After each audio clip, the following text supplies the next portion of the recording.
Okay, hi everyone. So in the following consecutive 3 lectures, we're going to learn about techniques in microbiology. At the end of the topic, the student should have a clear understanding on the various techniques involved in studying microorganisms. So in particularly appreciate the importance of accepting techniques as a basis of microbiology. And some of these parts you'll be also learning in the practicals, especially practical one. So the most important techniques in microbiology is microscopy. So the apparatus that used for microscopy techniques we call as a microscope, and it is the most basic tool in microbiology lab. So which means a microbiology lab should accommodate with at least a microscope. And then there's various types of microscope, and then the choice of particular microscopes, it depends on a few factors. So the first factor is the size of the object. So whether you want to see a microbe-sized bacteria or a nano-sized virus. So microbe size, we use a different use a different microscope. For the nano size, we have a different range of microscope. And then the degree of details you want to obtain. So whether you want to see just on the surface, you have a different microscope. Whether you want to observe the internal structure, we can use another microscope. And also the nature of the specimen, whether your specimen is in a dry form or whether your specimen in a liquid form. And also it depends on the overall purpose of the microscope objective. Again, it's go back to the main objective of your experiment. So what kind of details you want to obtain from the microscope. So types of microscope can be divided into two. So first is a light microscope and the second is the electron microscope. So the light microscope including a bright field microscope, fluorescent microscope, dark field microscope, phase contrast microscope, whereas electron microscopes including scanning electron microscope and transmission electron microscope. So let's start with bright field microscope. So bright field microscope is one of the most common type of microscope in the microbiology lab, and even for a practical one you'll be using a bright field microscope. So bright field microscope using a visible light which is transmitted through the specimen, and usually which contains like a two lens type lens system, which are objective lens and ocular lens, and sometimes ocular lens also called as a eyepiece.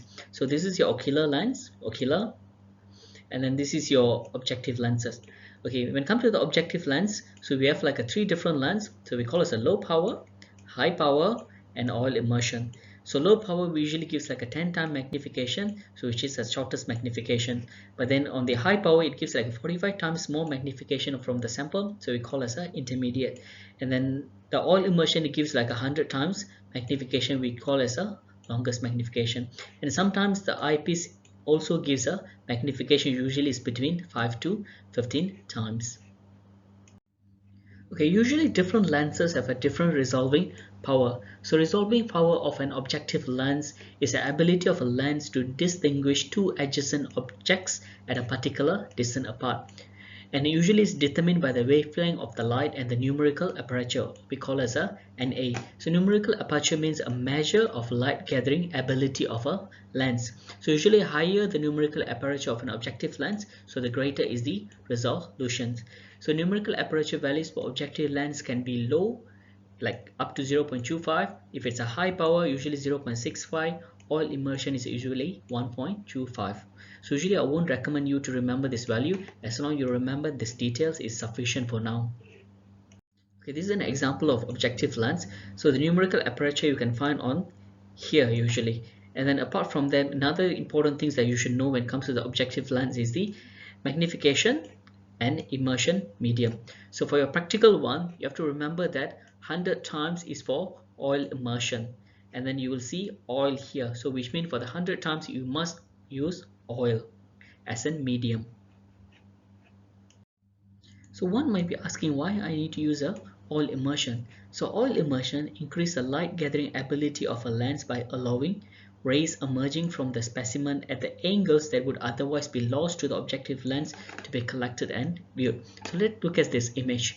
So this side is the one with oil and this one without oil.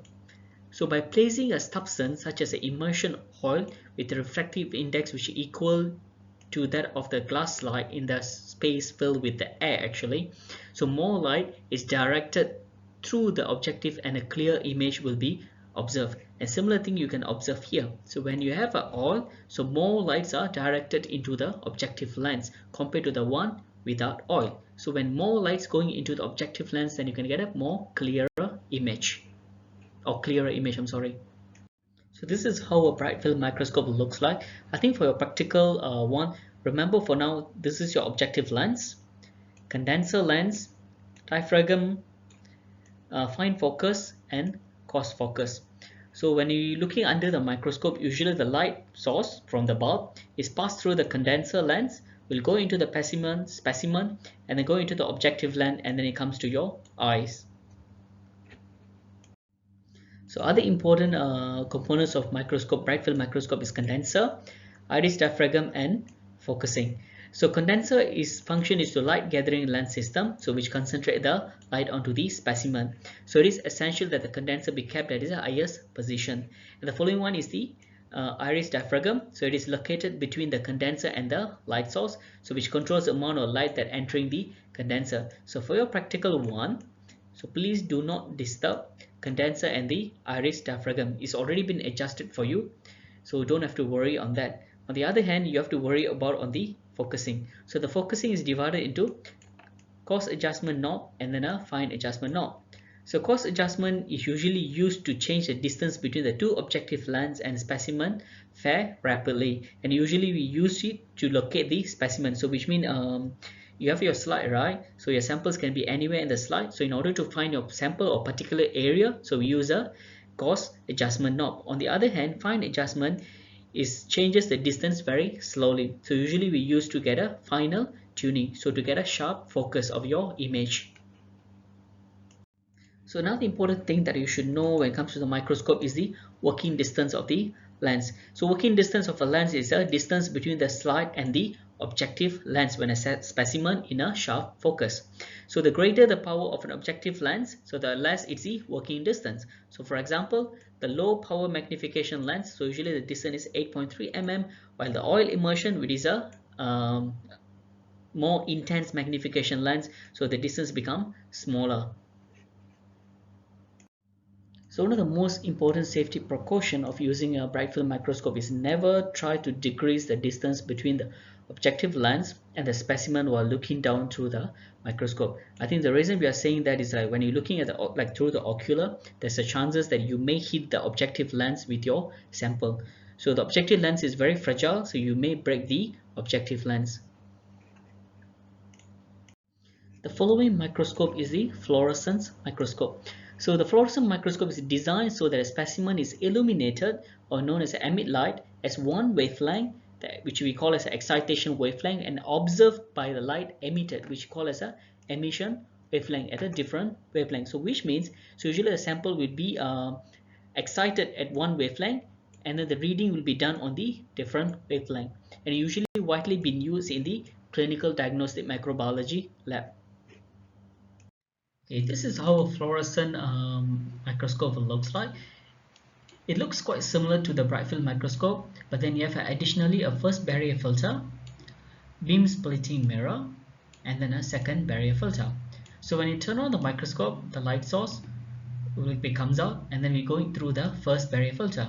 And then this first barrier filter is only will allow the blue light to pass through, which means it's only allow the blue light within the wavelength of 450 and 490 nanometer, and the blue light after that will get reflected by the beam splitting mirror, and then blue light will go into the sample, and then the sample will get reflect the green light, and then that green light will go into the beam splitting mirror, and again the beam splitting mirror here will transmit the light above 510 nanometer.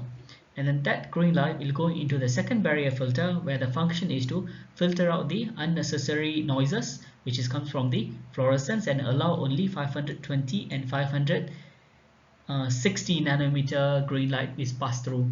And then it will go into the eyepiece, and then from the eyepiece then you can see the green lights. So at this point you might be asking like where the fluorescence comes from.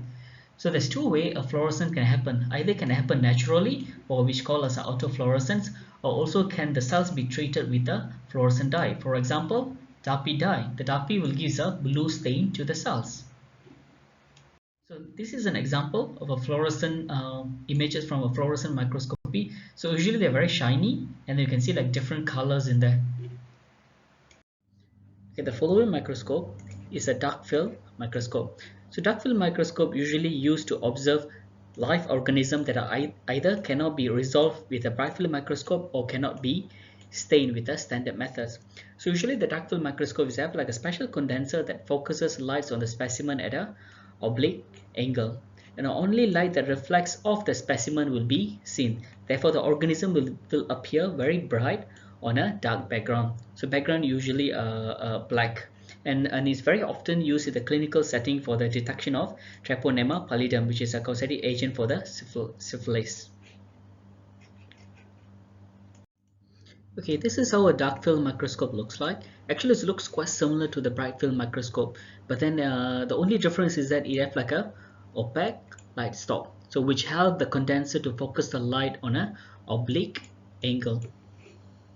And this is the images will looks like. So it's like a dark background, and then the bacteria will looks shiny or white. So this is actually a Treponema pallidum, which causes the syphilis.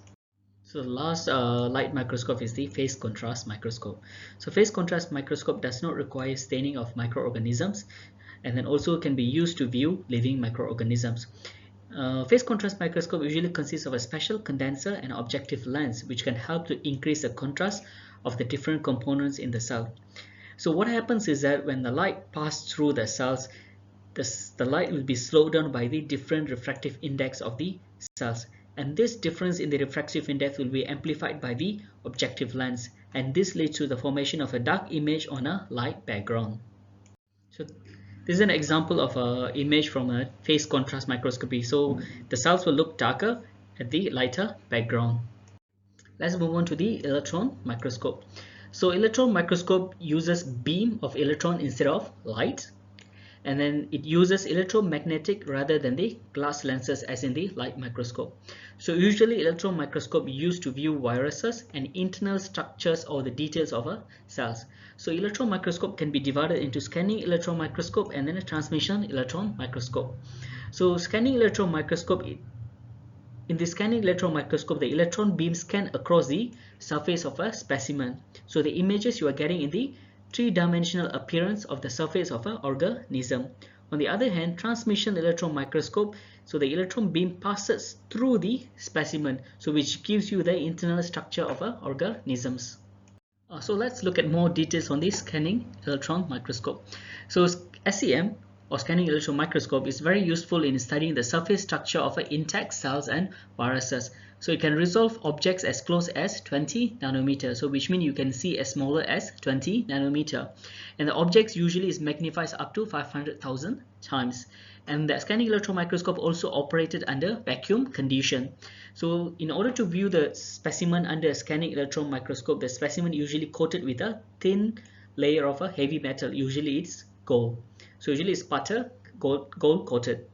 So usually when the scanning electron microscope, it releases the electrons, and then the electron beam will be directed onto the surface of the specimen. Since the surface is already been coated with gold, and then the electron will be scattered from the metal coated bacteria or viruses or any sample, doesn't matter. And then the scattered electron will be collected, and then that will be converted into a three-dimensional appearance. So this is how a scanning electron microscope looks like.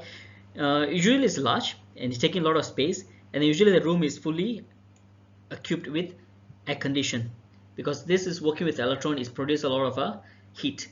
And then this is the image will looks like. Usually it comes in a black and white because it's working with electrons. Electron doesn't produce any color. So let's move on to the last microscopy for the day, transmission electron microscope, so which is also known as a TEM. So TEM is very useful for examining different layers of a specimen. So usually used to examine the internal layer of cells and also to visualize protein and nucleic acid. And then it can resolve object as close as 1 nanometer, and then it can magnify up to 500,000 times.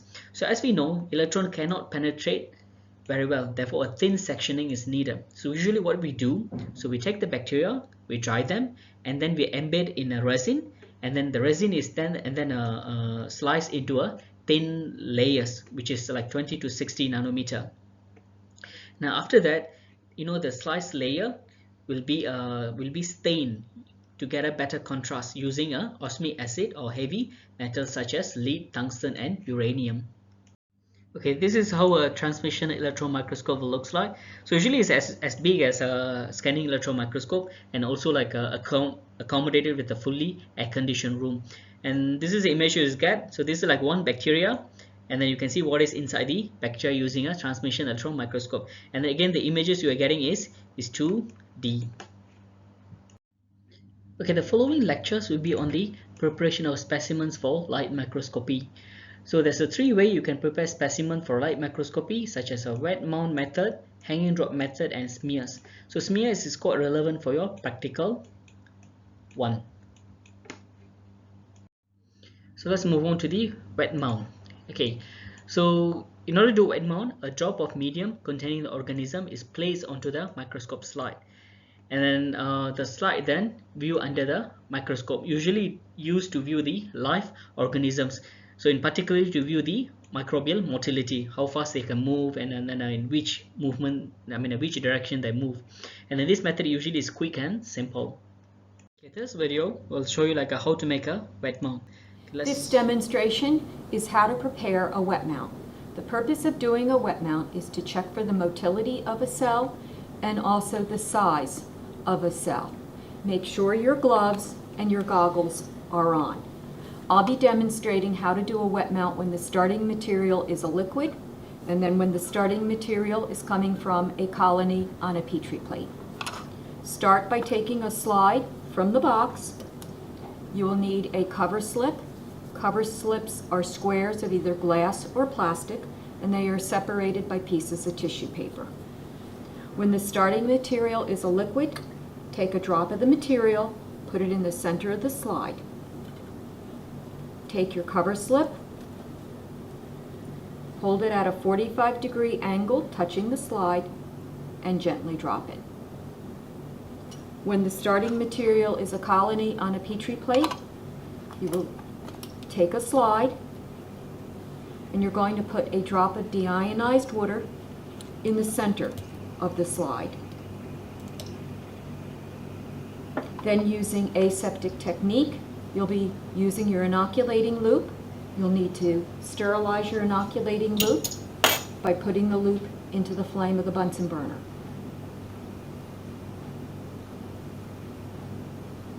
Remove the lid from the plate.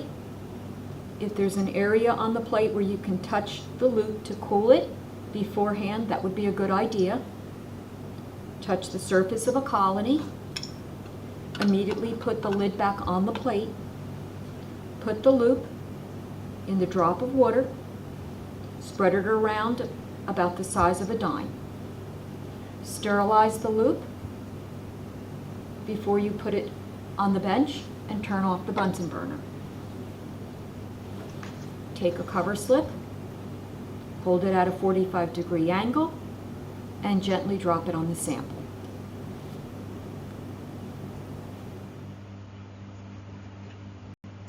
Okay, the following one is the hanging drop. So first you take a cover slip, and then you put like a tiny balls of Vaseline, or you can also put plasticine. And then after you put the plasticine, you put a tiny drop of your bacteria or the organism or specimen. And then after that, you take a glass slide, and then you gently press on top of the cover slip, which is already contain your specimen. And after that, you invert the glass slide, and then you look under the microscope. So this is how we do the hanging drop. Okay, this is another video on the hanging drop, and I'm pretty sure like the video explains much better than my explanation.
So the last one is smears.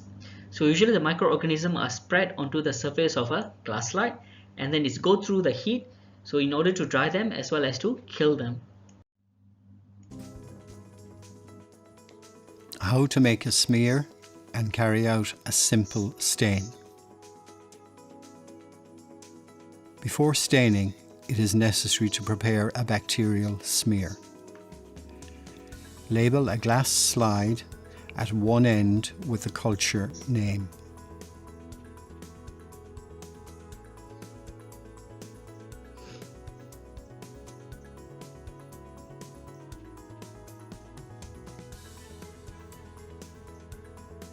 Transfer a small drop of water aseptically onto the center of the slide using a wire loop.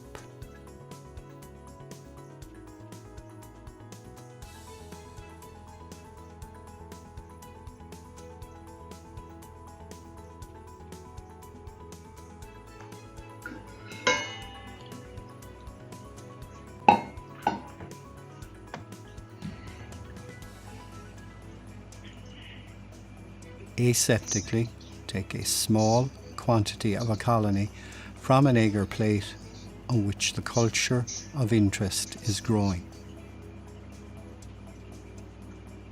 Transfer this culture to the water drop on the slide and spread as shown here until the colony and water form an emulsion.